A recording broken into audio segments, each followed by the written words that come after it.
Galera, hoje eu vim falar para vocês um celular que tem 6 GB de memória RAM, mas 6 GB de memória RAM que custa aí 740, 750 reais. Vem comigo, hein?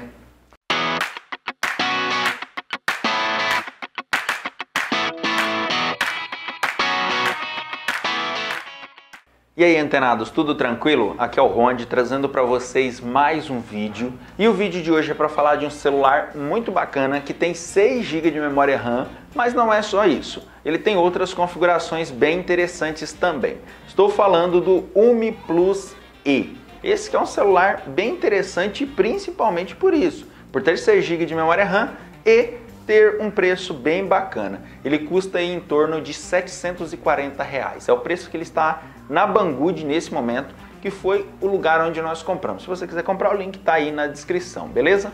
E já vou adiantando a você, se curtir esse vídeo, manda aí o teu like, compartilha com os amigos que isso ajuda demais. Vamos começar então falando um pouquinho do design desse aparelho. É um design bem simples, é um design em barra que não tem muito a acrescentar, não tem grandes diferenças. Na parte frontal tem a tela, na parte traseira não tem nada. Brincadeira.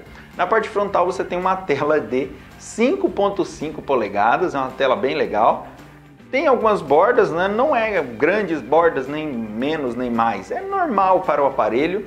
Tem câmera frontal, tem LED de notificação aqui na frente, tem sensor biométrico e tem o botãozinho aqui. Ele é um botão clicável, você pode apertar ele, ele funciona como sensor biométrico e também tem algumas outras ações. Do lado do botão do sensor biométrico, você também pode configurar alguns botões, né, para você acessar multitarefas e voltar. Isso é legal. Mas se você não curte, também pode configurar os botões virtuais. Na parte traseira do aparelho, você tem algumas inscrições com a marca, com as informações de modelo e tudo mais.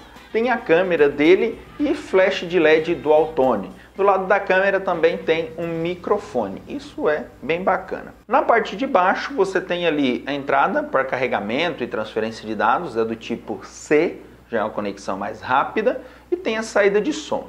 Na parte superior tem entrada para fone de ouvido e isso é bacana. Em uma lateral você vai encontrar a gaveta para chip, é uma gaveta híbrida, você pode colocar um cartão de memória. E tem um botãozinho aqui que você pode configurar ele para algumas coisas, mas ele vem aqui setado para você acessar a câmera simplesmente apertando esse botão. Isso é legal. Do outro lado, né, na outra lateral, você tem o botão de power e botões de volume. Como eu disse a vocês, o design não é algo que chame atenção, não é algo novo, é padrão de todos os aparelhos. Uma coisa que eu já não curti na parte de design foi as bordas dele. Ele tem algumas quinas, né? Pelo menos a forma com que ele é feito dá a sensação que o aparelho tem uma quina e é mal acabado. Não é ruim, não é bom, eu diria, não é tão ruim, isso não incomoda tanto. Até porque quando você segura ele na mão, você quase não percebe. Mas quando você desliza a mão em volta dele aqui, ó, você percebe que tem essa quininha assim. Incomoda um pouquinho, tá? Uma coisa que me incomodou muito foi a parte traseira desse aparelho. A parte traseira dele, ela fica bastante marcas de dedo, você sente ela bem engordurada, isso não é legal. Passado a parte de falar do design, da parte externa desse aparelho, vamos falar um pouquinho das configurações que ele tem. O processador que vem com esse aparelho é o Helio P20, rodando a 2.3 GHz, octa-core. É um processador bem interessante e este é o primeiro celular a vir com esse processador. Além disso, o celular tem 6 GB de memória RAM, produzidos pela Samsung, é LPDDR4. É bem interessante porque é uma memória mais rápida e que consome menos. Além disso, tem 64 GB de espaço interno, também produzido pela Samsung. Outra coisa produzida pela Samsung é a câmera desse aparelho. A câmera traseira é uma câmera de 13 megapixels, é uma câmera de 5 elementos e a câmera frontal de 5 megapixels. Além disso, ele conta com bateria da Sony de 4.000 mAh e tem a placa gráfica aí, uma Mali T860. Uma coisa bacana nesse celular é que ele também tem suporte a cartão de memória, então você pode colocar um cartãozinho de memória aqui que vai dar um boost aí no espaço interno. Isso é bem bacana, porque ele tem 64 GB de espaço interno, você pode ampliar aí com o maior cartão que você encontrar. Até 2 terabytes você pode colocar aqui. Apesar de que a empresa só informa que é até 256. A gente sabe que a leitura funciona da mesma forma.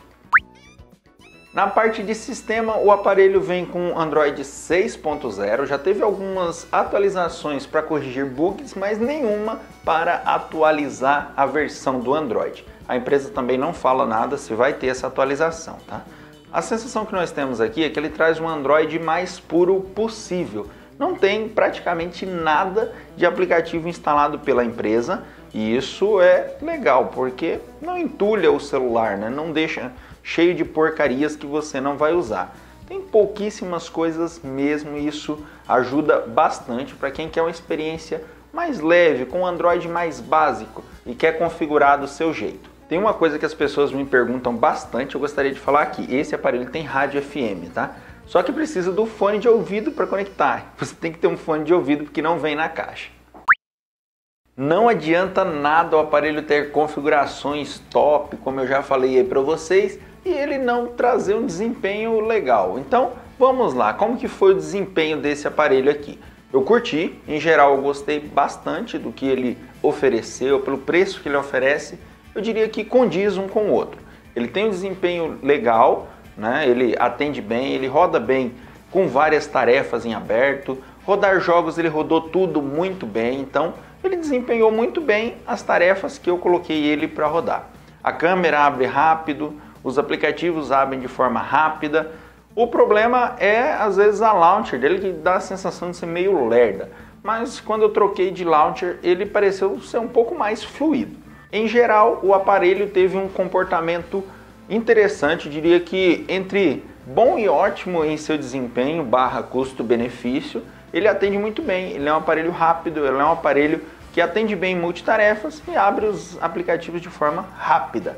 Não espere nada lindo e maravilhoso, o mais rápido do mercado. Está longe disso, mas pelo preço que ele tem, pelas configurações que ele tem, ele é um aparelho legal. Vou falar um pouquinho da tela do aparelho. É uma tela de 5.5 polegadas, produzidos pela Sharp, tem proteção Arc Screen, que é uma proteção da Sharp, ele não conta com o Gorilla Glass, tá? E daí já vem a galera falar, mas se cair no chão, vai quebrar. Sim, a proteção não é tão boa quanto o Gorilla Glass. Se você compra o celular pensando em jogar ele no chão, não adianta, né, meu querido? Compra uma capinha, compra uma proteção, compra uma película, porque a proteção dele não vai ajudar. Mas qualquer celular que tu jogar no chão, corre o risco de quebrar, tá? Independente do Gorilla Glass. A tela dele é legal, tem um ângulo de visão legal e é boa. Para jogar, você percebe um equilíbrio de cor legal. Isso ajuda bastante, eu gosto desse tipo de coisa. Não adianta ser aquela tela que puxa muito para uma cor ou muito para outra. Ela tem um equilíbrio legal. Vamos falar um pouquinho de câmera desse aparelho. Câmera traseira de 13 megapixels, frontal de 5. As duas com abertura f2.0, mas o que nós temos aqui, rapaziada, é uma câmera boa. Não é ótima, é boa, tá? Boa. O foco dele até que é rápido, ele consegue filmar em 4K e consegue tirar boas fotos com boa iluminação. Se a iluminação baixar, se você estiver num ambiente mais escuro, vai capengar a situação, vai ser mais difícil as imagens, tá? Não é tão ruim, mas teve uma evolução muito grande em relação ao Umi Super, que era o mais barato da empresa até pouco tempo, né? Ainda é barato o aparelho, mas em câmera o Umi Super é terrível, como eu já disse para vocês. Esse daqui dá um destaque maior, ele tem uma nitidez maior nas imagens. Isso, gostei muito, evoluiu, melhorou, o preço tá bacana ainda, então tá legal. Se você quer uma comparação com celulares nacionais, eu diria que ele fica ali entre Moto G 3 e 4. Ele é melhor que o 3, inferior ao 4, tá? Ele tem uma nitidez legal, como eu já disse, tem uma câmera boa, mas o pós-processamento não é tão legal. A câmera da Samsung tem um trabalho legal, mas obviamente não é a câmera topo de linha aqui. É uma câmera intermediária, é um celular intermediário, tá? Então, se você está procurando a comparação aí entre Moto G3 e Moto G4, é uma câmera boa. Para filmar em 4K, a única coisa que eu percebi assim em alguns momentos foi algum atraso, sabe? Quando você está filmando em 4K, passa a mão aqui, abaixa a mão e a mão ainda está aqui na tela do celular. Isso foi em alguns momentos, pode ser um bug do software. Depois que teve a última atualização aí, volta de 300 MB, não tive mais esse problema. Então, talvez era só o software e foi corrigido, beleza? Mas queria compartilhar aí com vocês. Bateria do aparelho. A bateria dele é uma bateria de 4.000 mAh, produzidas pela Sony. É uma bateria legal, eu cheguei a ter aí pelo menos 5 horas de tela em alguns momentos, de um uso bem moderado. Em um uso mais intenso deu 4 horas e meia com tela ligada, ou seja, consigo ficar o dia inteiro sem carregar o celular. Isso é bom, isso é bem legal, tá? Uma das coisas que não dá para falar muito bem aqui nesse celular é o sensor biométrico. Por quê? O sensor biométrico posicionado aqui na frente, ele acerta em 60% das vezes. Se você tentar 10, ele vai acertar 6. Não é um sensor muito rápido, ele é um sensor meio lento. Às vezes você coloca o dedo ali, ele desbloqueia e abre a tela. Ele tem um tempinho de espera, sim, ele é devagar. Poderia ter colocado aqui o sensor do Umi Super, que era um sensor bem rápido. Você encostava o dedo, ele já desbloqueava. Foi um dos grandes elogios ao Umi Super, quando eu fiz o vídeo, foi o sensor biométrico. Podia ter colocado nesse aparelho aqui, em Umi. Mas, tirando a parte do sensor biométrico, eu diria que é um bom aparelho. A grande pergunta aqui é sobre o preço do aparelho. Será que vale a pena isso tudo? Bom, o aparelho custa aí R$ 740, R$ 750. Neste momento, vou deixar o link aqui na descrição. Paguei aqui no Brasil para retirar ele R$ 311 de taxa. É uma taxa razoável, eu diria, valeu a pena. O conjunto do aparelho vale a pena sim por esse preço. R$ 750 no aparelho, mais 310, 311 de taxa, deu aí R$ 1.061. É um preço legal, é um preço difícil de encontrar um celular legal aqui no Brasil, tá? Nesse momento foi lançado Moto G5, a versão mais básica, custa aí seus R$ 1.000. Então assim, indico o aparelho? Indico, desde que você não seja tão apegado ao sensor biométrico dele e a parte traseira que dá uma engordurada legal. O restante, ele é um celular intermediário, ele atende bem para um celular intermediário. Ou seja, tem uma câmera razoável, tem um processador rápido até, então dá para indicar o aparelho sim. Se você quiser comprar, o link está aqui na descrição, como eu já disse, e tá rolando aí uma promoção da Banggood. Corre lá para ver se ainda tá valendo, beleza?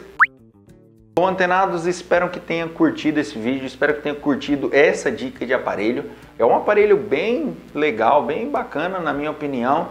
Valeu aí o seu precinho, né? Seu precinho camarada. E eu posso indicar ele para vocês. Se você curtiu esse vídeo, deixa aí o teu like, isso ajuda demais. Compartilha com a galera e se inscreve no canal se não é inscrito. Tem vídeo segunda, quarta, sexta e sábado. Aonde? Mas eu nem sempre abro o YouTube. Baixa o aplicativo do Geek Antenado que ele notifica de tudo para ti, beleza? Sempre que tem postagem no Face, postagem no site, postagem no YouTube, o nosso aplicativo avisa você. Então fica ligado, fica antenado aí. Valeu!